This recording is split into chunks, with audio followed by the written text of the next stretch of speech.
Mari kita berdoa. Bapa Surgawi, Bapa yang kami sembah dalam nama anak-Mu Tuhan Yesus, sungguh kami sangat bersyukur berterima kasih Bapa untuk penyertaan Tuhan sepanjang malam istirahat kami. Kami boleh tidur dengan tenang dan bangun dengan selamat pada pagi hari ini. Itu semua karena kasih dan kebaikan kemurahan Tuhan yang masih Tuhan berikan kepada kami sampai dengan pagi hari ini. Sebelum kami mulai aktivitas kami pada pagi hari ini, izinkan kami untuk terlebih dahulu bersekutu dengan Tuhan, berdoa, memuji muliakan nama Tuhan, dan mendengarkan kebenaran firman Tuhan melalui channel YouTube ini. Berbicara bagi kami Tuhan, nyatakan kuasa-Mu, nyatakan isi hati-Mu, karena kami telah siap untuk mendengarkan kebenaran firman Tuhan. Dalam nama Yesus kami sudah berdoa dan mengucap syukur. Amin. Shalom ibu bapak saudara terkasih dalam nama Tuhan kita Yesus. Semangat pagi. Bertemu kembali di channel Rionando Butar-Butar dalam khotbah 5 menit aja atau kelima untuk renungan harian. Renungan pada hari ini saya ambil dari kitab Markus pasal 5 ayat 19. Demikian kesaksian firman Tuhan. Yesus tidak memperkenankannya, tetapi ia berkata kepada orang itu, "Pulanglah ke rumahmu, kepada orang-orang sekampungmu, dan beritahukanlah kepada mereka segala sesuatu yang telah diperbuat oleh Tuhan atasmu, dan bagaimana ia telah mengasihani engkau." Pentingnya sebuah kesaksian. Ibu bapak saudara terkasih dalam nama Tuhan kita Yesus, kesaksian sangat berguna jika di pengadilan. Kesaksian dapat memberatkan, kesaksian juga dapat meringankan seorang yang menjadi terdakwa. Dan betapa pentingnya kesaksian tersebut karena akan mempengaruhi sebuah keputusan. Demikian pula halnya dengan kesaksian yang bersifat kerohanian. Ibu bapak, dalam kekristenan kita mengenal yang namanya kesaksian. Bagaimana kesaksian itu dapat memberikan hal yang positif, hal yang baik. Saya menemukan perkataan tentang kesaksian oleh NN yang disebutkan oleh NN. Kesaksian itu penting karena pengalaman pribadi tentang sesuatu akan memiliki kekuatan tersendiri untuk menggerakkan seseorang, terlebih lagi dalam hal kerohanian. Ketika seseorang bersaksi tentang hal kerohanian, maka hal tersebut akan menggerakkan orang lain.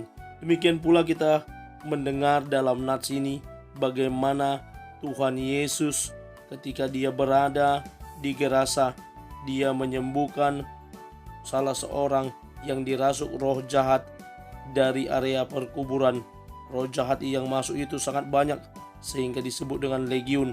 Dan ketika dia dipulihkan, disembuhkan, bahkan dilepaskan dari rantai yang menahannya, dan Yesus mengusir semua roh-roh jahat tersebut, orang tersebut berniat untuk mengikut Yesus. Sampailah pada nats hari ini di ayat yang ke-19, bagaimana Yesus tidak memperkenankannya untuk mengikut dia.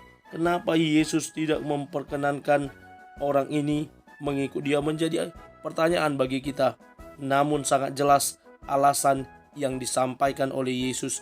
Yesus tidak memperkenankan dia mengikutnya kemana saja, tetapi Yesus lebih memperkenankannya untuk kembali ke kampungnya, lalu memberi kesaksian di sana mengenai apa yang telah Tuhan lakukan atas dirinya, yang kemudian dia dapat menceritakan bagaimana Tuhan mengasihinya dengan melepaskannya dari belenggu roh jahat yang selama ini menahan dan ada di dalam hidupnya.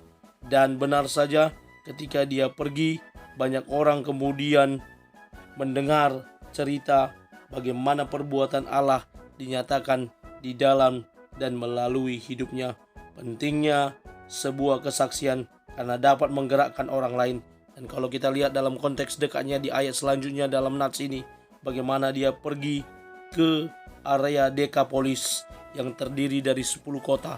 Ada 10 kota yang kemudian mendengar bagaimana kesaksian orang ini dilepaskan oleh Allah, dilepaskan oleh Yesus Kristus dari segala belenggu roh jahat yang selama ini ada dalam hidupnya.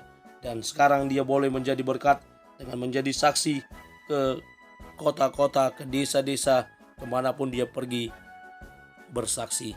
Ibu bapak saudara terkasih dalam nama Tuhan kita Yesus, dalam hidup ini kita juga perlu menyaksikan kebaikan Tuhan.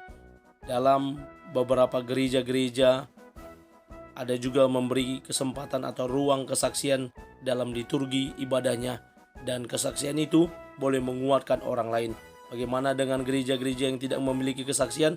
Kesaksian biasanya berupa tentang kor, bagaimana menceritakan kebaikan Tuhan, bagaimana menyatakan kuasa dan kebaikan Tuhan melalui pujian, kor atau vokal grup atau hal lainnya. Dan dalam kehidupan sehari-hari kita bisa menyaksikan bagaimana Tuhan baik dalam hidup kita. Karena itu ibu bapak saudara, mari kita pergi menyaksikan kebaikan Tuhan yang telah kita alami, yang kita rasakan. Karena tanpa campur tangan Tuhan, mustahil mukjizat dan berkat dapat kita terima. Tuhan kiranya memampukan kita untuk menyaksikan kebaikannya dalam hidup kita. Selamat bersaksi. Amin. Kita bersatu dalam doa. Terima kasih Bapa untuk firman-Mu. Mampukan kami untuk menjadi para pelaku kebenaran firman Tuhan yang menyaksikan kebaikan Tuhan dalam hidup kami. Kami mulai hari ini, dalam nama Yesus kami sudah berdoa dan mengucap syukur. Amin. Selamat beraktivitas. Tuhan Yesus memberkati. Shalom.